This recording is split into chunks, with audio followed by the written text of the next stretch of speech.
Hi guys, good morning. Welcome to the December 7, 2020 హిందూలోని editorial చూద్దాం. ఈ వీడియోలోకి వెళ్ళబోయే ముందు ఈ వీడియోని మీరు చివరి వరకు చూడండి. నచ్చితే లైక్ చేయండి, షేర్ చేయండి. మీరు ఏదైనా చెప్పాలి అనుకుంటే కింద కామెంట్ రూపంలో తెలియజేయండి. ఇంకా సబ్స్క్రైబ్ అవ్వని వాళ్ళు ఎవరు ఉంటే సబ్స్క్రైబ్ అవ్వండి. ఇక ఫస్ట్ ఆర్టికల్ వచ్చేసి కల్చర్ అండ్ పీస్. అంటే కల్చర్ అంటే ఏంటంటే సంస్కృతి, సాంప్రదాయం, ముఖ్యంగా సంస్కృతి అంటాం. తర్వాత పీస్ అంటే శాంతి అనమాట. అంటే ఈ యొక్క సాంస్కృతిక పరమైనటువంటి ఈ యొక్క శాంతి అనేది కావాలి. అంటే సంస్కృతి ఏంటంటే ఒక్కొక్క దేశానికి ఒక్కొక్క సంస్కృతి అనేది ఉంటుంది. అంటే వాళ్ళ యొక్క మతాచారాలు కావచ్చు, విధానాలు కావచ్చు, ఆ సంస్కృతి ఆధారితంగా ఆ సంస్కృతిని క్వశ్చన్ చేస్తూ లేకపోతే ఆ సంస్కృతికి విఘాతం కలిగించే విధంగా ఎవరు ఉండకూడదు. అందరి యొక్క సంస్కృతికి శాంతి కలిగించే విధంగా చెప్పాలన్నమాట. దేనికి సంబంధించింది అంటే ప్రపంచంలోనే అనేక మతాల మీద జరుగుతున్నటువంటి యొక్క దాడుల గురించి వేరే మతస్థులు ఆ దేశంలో ఉన్నటువంటి మతం మీద కనుక దాడి జరిగితే దాని గురించి అలాంటి దాడి అనేది జరగకూడదు, శాంతియుతంగా ఉండాలని చెప్పే ఆర్టికల్ అన్నమాట. India stand against UN selectivity on religious gains force from it's secularism.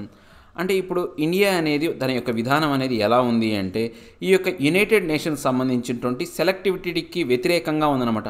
అంటే సెలెక్టివిటీ వ్యతిరేకం అంటే సెలెక్టివిటీ వాళ్ళు దేని మీద అంటే రిలీజియస్ గెయిన్స్ పరమైన అంటే మతపరమైనటువంటి యొక్క దాంట్లో వాళ్ళకు ఏదైతే ఉందో వాళ్ళకు మతపరమైనటువంటి యొక్క సెలెక్టివిటీ అనేది వాళ్ళకు ఉందన్నమాట.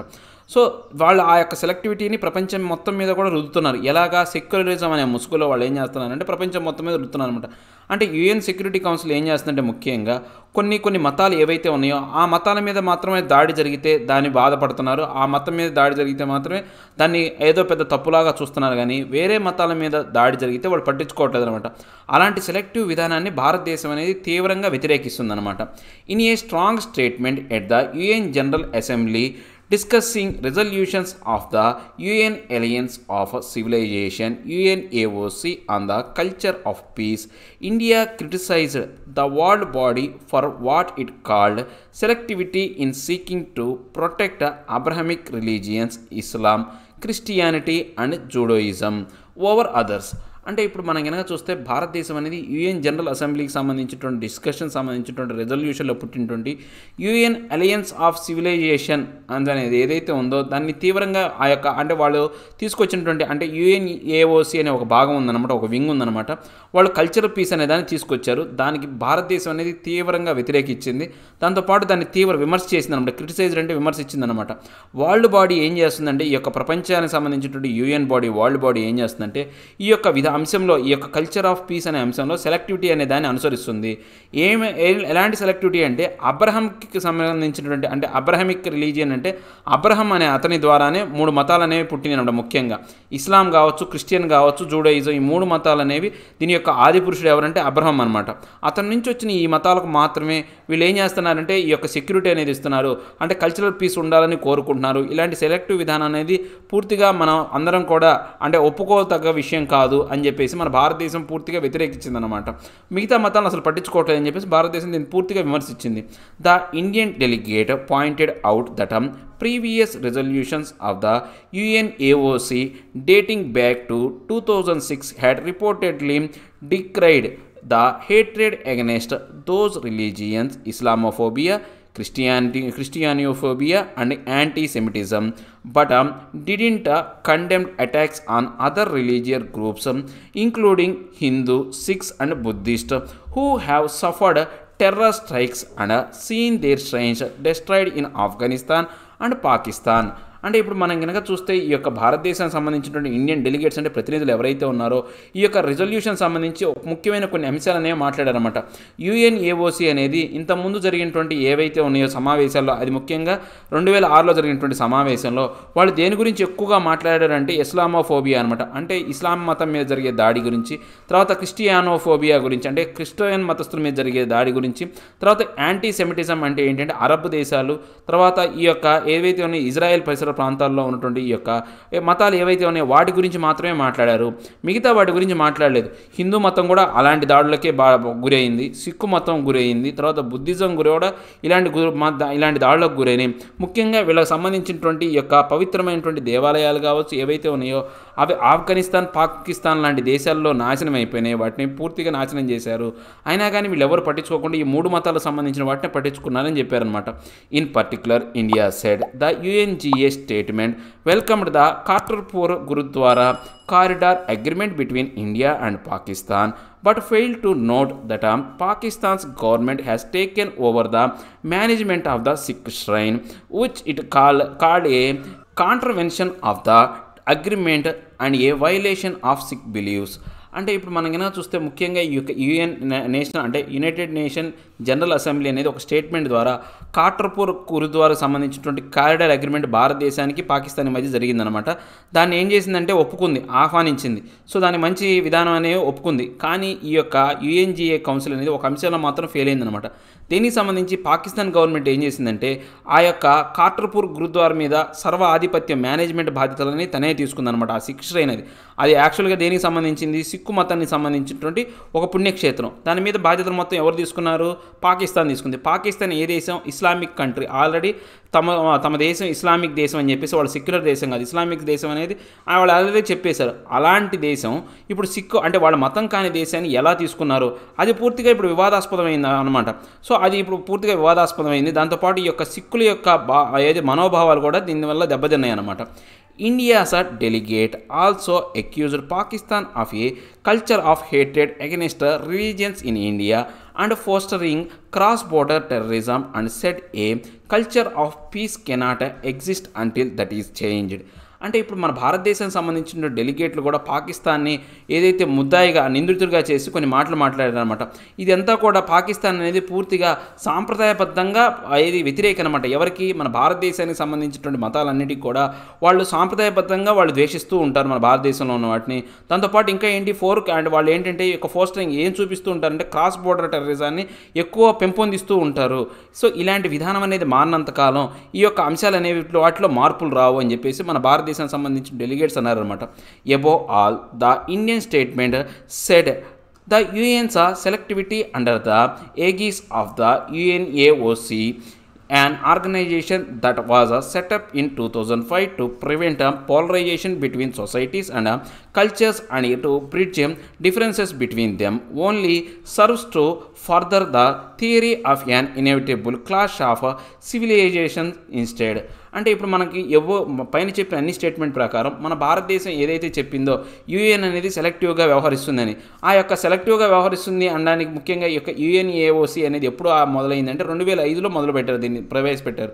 సో ఇది ఏంటంటే ముఖ్యంగా దేని గురించి వచ్చింది అంటే దీన్ని దేని గురించి ఏర్పాటు చేశారు అంటే ఈ యొక్క సొసైటీలో ఉన్నటువంటి ఏవైతే ఉన్నాయో పోలరైజేషన్ అనమాట, రెండుగా విడగొట్టే విధానం ఏదైతే ఉందో దాన్ని నిషేధించడం కోసం, ప్రివెంట్ చేయడం అంటే దాన్ని ఆపడం కోసం, అందరూ సమానులని చెప్పడం కోసం ఈ యొక్క ఆర్గనైజేషన్ అనేది ఏర్పడింది. దాంతోపాటు ఈ యొక్క సామాజిక పరమైనటువంటి తర్వాత ఈ యొక్క సాంప్రదాయపరమైనటువంటి ఏవైతే వైవిధ్యాలు ఉన్నాయో వాటి మధ్య బ్రిడ్జి నిర్మించడం కోసం, అంటే వాటిని అన్నింటినీ కూడా సమానమని చూపించడం కోసం ఏర్పడింది అనమాట.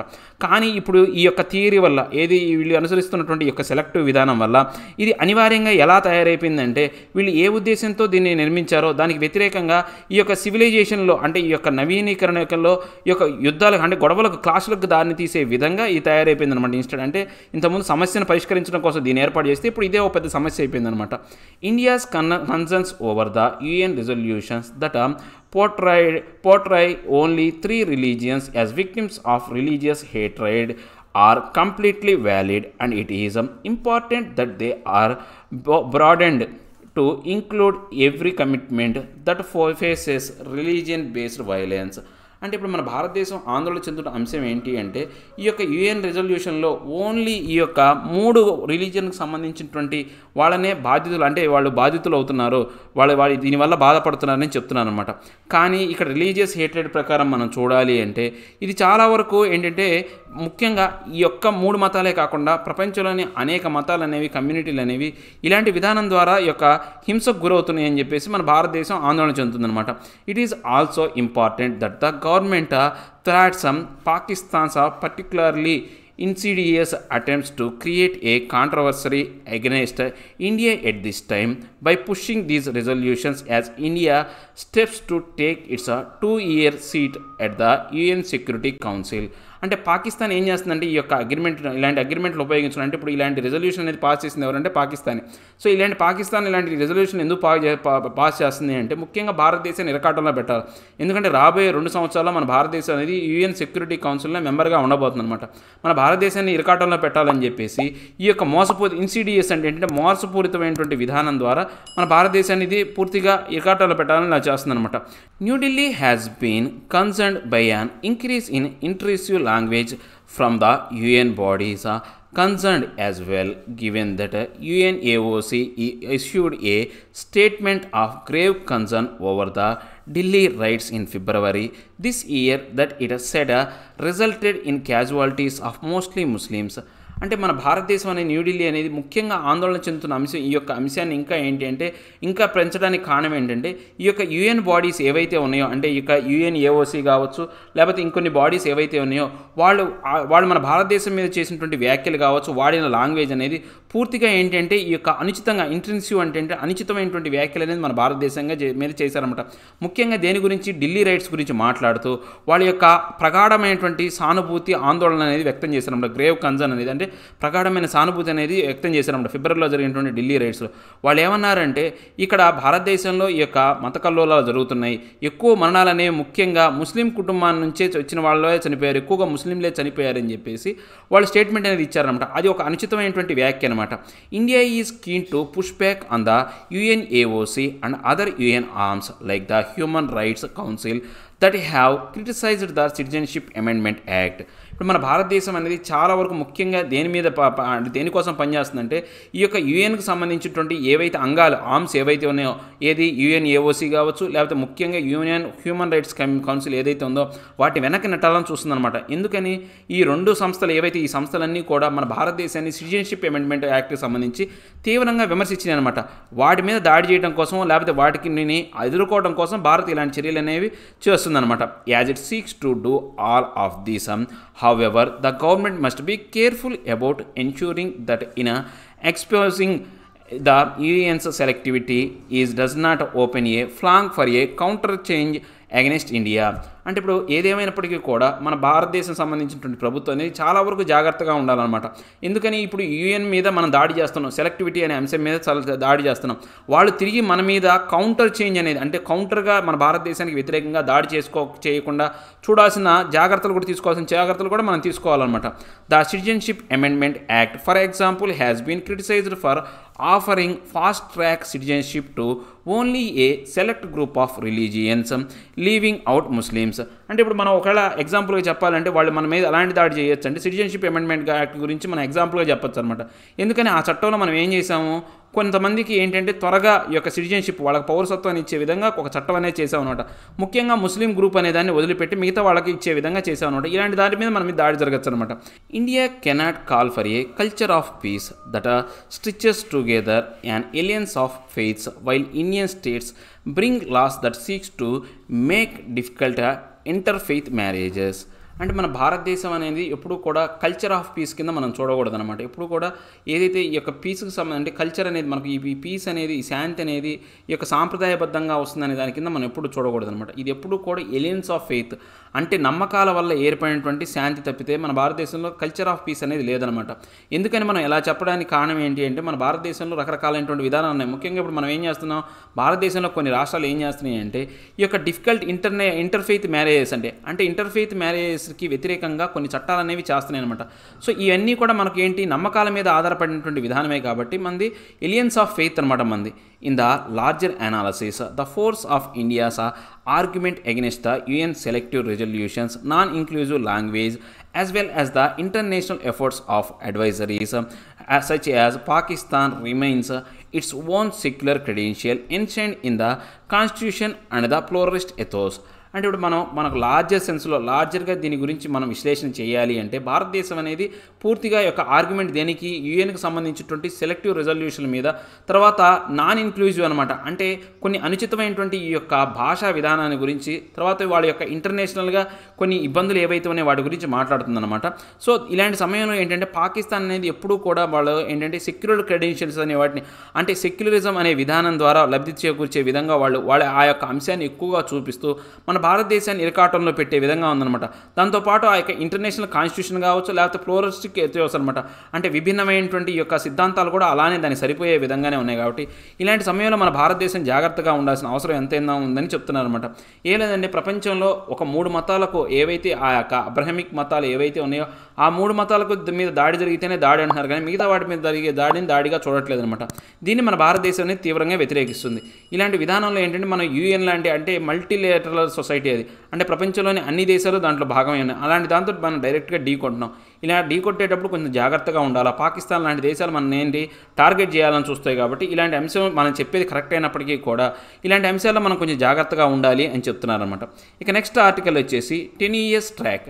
10 years ట్రాక్ అంటే ఏంటి అంటే పలుచైనటువంటి యొక్క దారి, అంటే సన్నటి దారి కావచ్చు, లేకపోతే ఇబ్బందికర ఇరుకు దారి అంటాం చూసారు, అలాంటిది అనమాట ఈ యొక్క 10 years ట్రాక్ అనమాట. సో మనకంటే పలుచైన విధానం, బలహీనమైనటువంటి విధానాన్ని కూడా చెప్పొచ్చు అనమాట. The MPC's policy of prioritising growth over price stability is clearly fraught with risks. అంటే ఇప్పుడు మనకు ఈ యొక్క మానిటరీ పాలసీ కమిటీ కావచ్చు, లేకపోతే మానిటరీ పాలసీ కౌన్సిల్ ఏదైతే ఉందో, ముఖ్యంగా కమిటీ గురించి మాట్లాడితే వీళ్ళు ఏంటంటే చాలా వరకు ఈ యొక్క గ్రోత్ మీద ఎక్కువ ప్రాధాన్యత ఇస్తున్నారు. ప్రయారిటీ దేనికి ఇస్తున్నారంటే గ్రోత్కే ఇస్తున్నారు అనమాట. దేనికన్నా ప్రైస్ స్టెబిలిటీ కన్నా, అంటే ఏదైతే ఈ యొక్క ధరల యొక్క నియంత్రణ కావచ్చు, లేకపోతే ఒక స్థిరత్వం మీద కన్నా వీళ్ళు గ్రోత్ మీద ఎక్కువగా వీళ్ళు ఏంటి వాళ్ళ యొక్క ప్రాధాన్యత అనేది పెడుతున్నారు, దృష్టి కేంద్రీకరిస్తున్నారు. సో ఇది ఎలా ఉందంటే క్లియర్గా సమస్యలతో కూడి ఉంది, లేకపోతే సమస్యలతో ఫ్రాడ్ అంటే నిండిపోయి ఉంది అని చెప్పొచ్చు అని చెప్తున్నారు అనమాట. 5 days decision by Monetary Policy Committee MPC of the Reserve Bank of India to maintain status quo on benchmark interest rates and continue with an accommodative policy stance for as long as necessary has been widely welcomed as being pre growth. అంటే ఇప్పుడు ఏంటంటే Friday అనేది వీళ్ళు monetary policy committee అనేది ఒక decision తీసుకుందనమాట. ఈ యొక్క ఎవరు రిజర్వ్ బ్యాంక్కి చెందినటువంటి మానిటరీ పాలసీ కమిటీ అనేది ఒక విధానం ద్వారా వీళ్ళు ఏంటంటే ఒక స్టేటస్ కో అనమాట, బెంచ్ మార్క్ ఇంట్రెస్ట్ ఏవైతే రెపో రేటు కావచ్చు, రివర్స్ రెపో రేటు అనేవి యథాతథ స్థితిలో కొనసాగే, స్టేటస్ క్యూ అంటే ఏంటంటే యథాతథ స్థితిలో కొనసాగే విధంగా ఆ రేట్లు ఉండే విధంగా వీళ్ళు చర్యలు తీసుకుంటున్నారనమాట.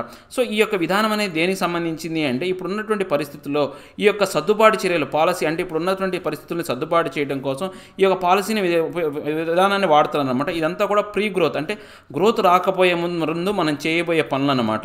సో ఈ యొక్క ప్రో గ్రోత్ అంటే గ్రోత్ని అభివృద్ధి చేయడానికి సంబంధించిన దాంట్లో మనం చేసే పనుల భాగం అనమాట. సో ఇది అంతా కూడా మనం ఆహ్వానించదగ్గ విషయమే. With the MPC NATing that the science of economic recovery were still far from broad-based, the panel asserted that it was incumbent on policymakers to support a durable rebound.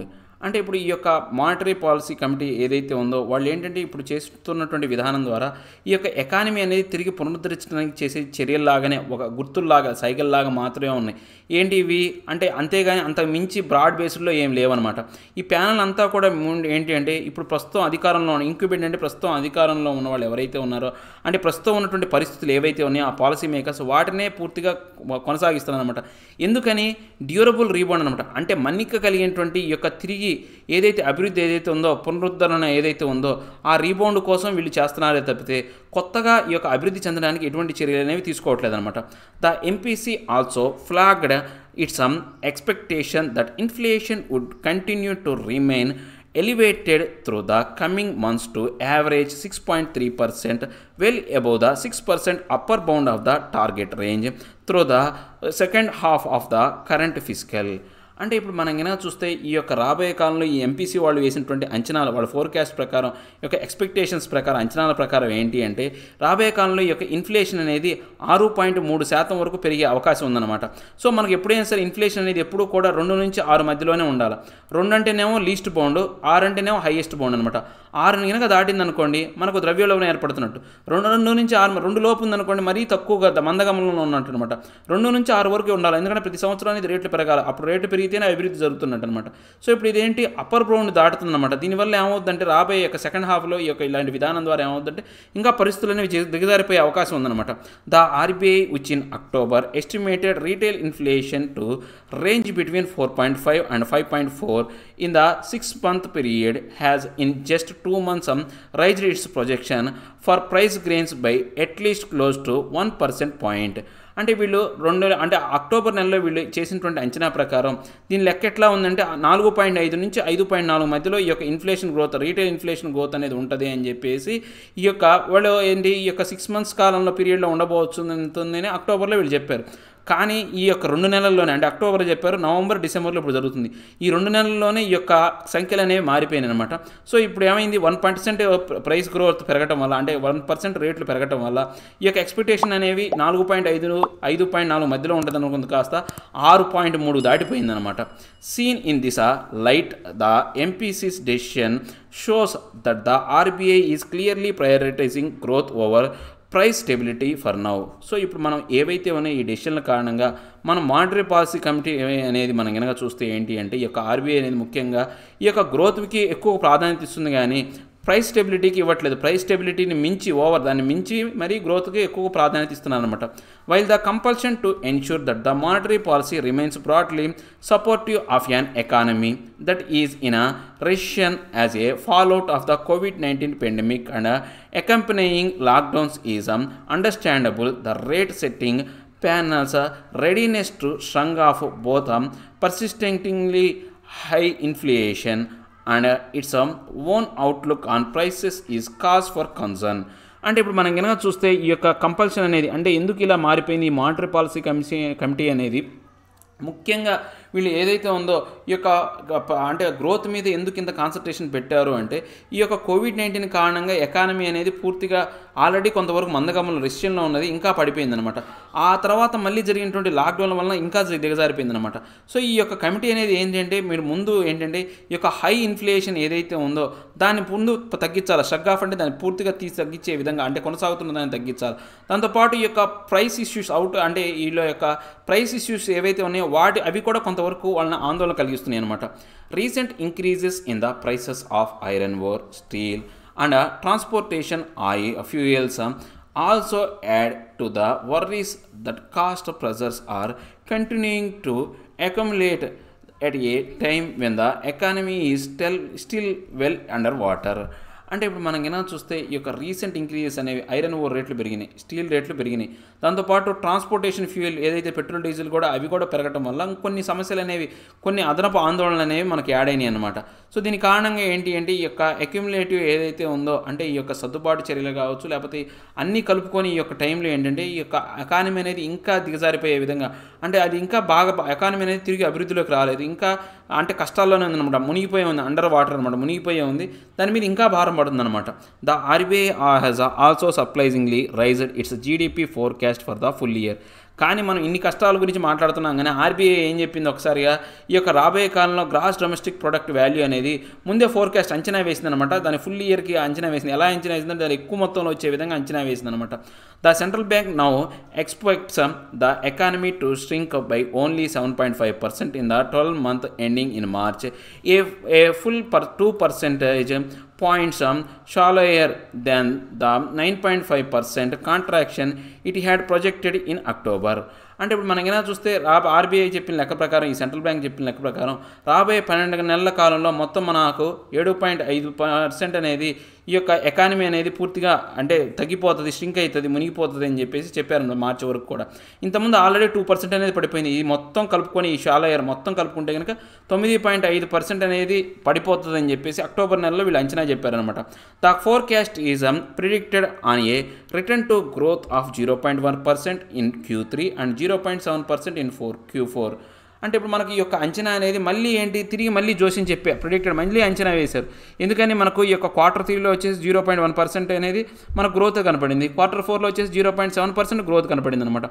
So దీని కారణంగా ఏంటి, మనకు ఈ యొక్క అంచనా అనేది మనకు ఏంటంటే రాబోయే కాలంలో ఒక మంచి ఫలితాలను ఇచ్చే విధంగా ఉందన్నమాట. It is this astonishingly sanguine outlook on the economy that is hard to square with the RBI's stand according primacy to growth over price stability. అంటే ఇప్పుడు మనం కనుక చూస్తే కనపడే విధంగా ఏంటంటే ఆశలు నిండిన, షాంఘై అంటే ఏంటంటే ఆస్టెన్సిబిలిటీ అంటే కనపడే, ఈ యొక్క షాంఘైన్ అంటే ఏంటంటే ఆశలు నిండినటువంటి విధానం ద్వారా ఎకానమీ అనేది మనం కనుక చూసుకుంటే ఆర్బీఐ స్టాండ్ ప్రకారం ఈ యొక్క ప్రైమసీ అనేది గోల్డ్ అంటే ఈ యొక్క గ్రోత్ కన్నా ముఖ్యమైనటువంటి ప్రైమసీ ముందు దానికి ప్రాధాన్యత ఇస్తున్నారు. ఏది ప్రైస్ స్టెబిలిటీ కన్నా ముఖ్యంగా వీళ్ళేంటి ప్రైమరీగా దేనికి ఇస్తున్నారు, గ్రోత్ అనే దానికి ఎక్కువ ప్రాధాన్యత ఇస్తున్నారు అనమాట. With the central bank prognosticating that save some possible continued softening in the prices of cereals and transient easing of vegetable cost through the winter, other food prices could persistently remain at elevated levels. The MPC's policy approach is clearly fraught with risks. అంటే ఇప్పుడు మనకు ఈ యొక్క central bank అనేది ఈ యొక్క అంచనా ప్రోగ్నోస్టికేటింగ్ అంటే రాబోయే కాలంలో అంచనా ఎలా వస్తుందంటే ఈ యొక్క రాబోయే కాలంలో కొంతవరకు ఏవైతే ప్రైసెస్ ఉన్నాయో సెరల్స్ ఏవైతే చిరుధాన్యాలు ఏవైతే తృణధాన్యాలు ఉన్నాయో వాటి యొక్క వాల్యూ అనేది రేట్లు అనేది తగ్గించాలా. దాంతోపాటు తాత్కాలికంగా ట్రాన్సియంట్ ఏంటంటే తాత్కాలికంగా ఈ యొక్క వెజిటేబుల్కి సంబంధించినటువంటి ఏదైతే ఈ యొక్క వింటర్ సీజన్లో వాటి యొక్క రేట్లు కూడా తగ్గించే విధంగా చర్యలు తీసుకోవాలి. కానీ అదర్ ఫుడ్ ప్రైసెస్ అనేవి అలానే కొనసాగుతూనే ఉంటాయి అనమాట. పర్సిస్టెంట్లీ అంటే కొనసాగుతూనే ఉంటాయి అనమాట. ఎక్కువగా ఎలివేటెడ్ లెవెల్స్లో ఎక్కువ మొత్తంలోనే ఉంటాయి అనమాట. సో ఇప్పుడు ఎంపీసీ పాలసీ అప్రోచ్ అనేది మనకు క్లియర్గా ఈ యొక్క విధానం ద్వారా ఏమర్థం అవుతుందంటే ఇది సమస్యలతో నిండిపోయింది. ఫ్రాట్ విత్ రిస్క్ అంటే సమస్యలతో నిండిపోయిందని చెప్పొచ్చు అనమాట. By laying the onus on supply disruptions, profiteering and taxes for the inflation spiral, the RBI is abdicating its primary mandate. అంటే ఇప్పుడు మనం కనుక చూస్తే ఏంటంటే పూర్తిగా ఈ బాధ్యత అనేది ఈ రేట్లు పెరిగినాయి, ఈ యొక్క ద్రవ్యోల్బణం కావచ్చు, లేకపోతే ఇన్ఫ్లుయెన్స్ అనేది ఈ యొక్క ఇన్ఫ్లేషన్ అనేది మనం పూర్తిగా దాని యొక్క బాధ్యత అనేది దేని మీద పెడుతున్నారంటే సప్లై డిస్రప్షన్ అనమాట. అంటే సప్లైలో ఏర్పడినటువంటి అంతరాయం మీద ఒకటి, తర్వాత ప్రాఫిటరింగ్ అనమాట. ఇంతకాలం వాళ్ళు నష్టాల్లో ఉన్నారు కాబట్టి వాళ్ళు తిరిగి లాభాలు చేకూర్చే విధంగా ఉండాలనే ఉద్దేశంతో ప్రాఫిటింగ్ మీద, ట్యాక్సుల మీద వీళ్ళు భారం పెడుతున్నారు ఈ యొక్క ఇన్ఫ్లేషన్ స్పైరల్ మీద. అంతేగాని ఆర్బీఐ ప్రాథమికంగా చేయవలసినటువంటి విధి విధానాలు ఏవైతే ఉన్నాయో వాటిని పూర్తిగా అబ్డికేటింగ్ అంటే వదిలేసింది, లేకపోతే త్యజించేసింది, వాటిని పట్టించుకోకుండా అని చెప్తున్నాను అనమాట. ఏం లేదండి, ఇప్పుడు మనకు గ్రోత్ మీద ఎక్కువ కాన్సన్ట్రేషన్ పెడుతున్నారు, ప్రైస్ స్టెబిలిటీ అనేది చూడట్లేదు. ప్రైస్ స్టెబిలిటీ అనేది లేకపోతే కనుక ఈ ప్రజల్లో అస్తవ్యస్తమైనటువంటి విధానం అనమాట. రేట్లు అనేవి పెరిగిపోతే మనిషి యొక్క కొనుగోలు శక్తి అంటే పౌరుడి యొక్క కొనుగోలు శక్తి అనేది పడిపోతుంది. దీని కారణంగా ఏమవుతుందంటే దీర్ఘకాలికమైనటువంటి నష్టాలు అనేవి ఉంటాయి, గ్రోత్ అనేది అసలు ఉండదు. కానీ వీళ్ళు గ్రోత్ మీద కాన్సన్ట్రేట్ చేసి దాన్ని వదిలేస్తున్నారు. సో ఇప్పుడు గ్రోత్ కనపడినప్పటికీ రాబోయే కాలంలో నష్టం వాటిల్లుతుంది అని చెప్తున్నాను అనమాట. సో ఇవ్వండి ఈరోజు నా హిందూ ఆర్టికల్ ఎక్స్ప్లెనేషన్. నా ఎక్స్ప్లెనేషన్ మీకు నచ్చే ఉంటుంది అనుకున్నాను. నచ్చితే లైక్ చేయండి, షేర్ చేయండి. మీరు ఏదైనా చెప్పాలి అనుకుంటే కింద కామెంట్ రూపంలో తెలియజేయండి. ఇంకా సబ్స్క్రైబ్ అవ్వని వాళ్ళు ఎవరైనా ఉంటే సబ్స్క్రైబ్ అవ్వండి. Thank you very much.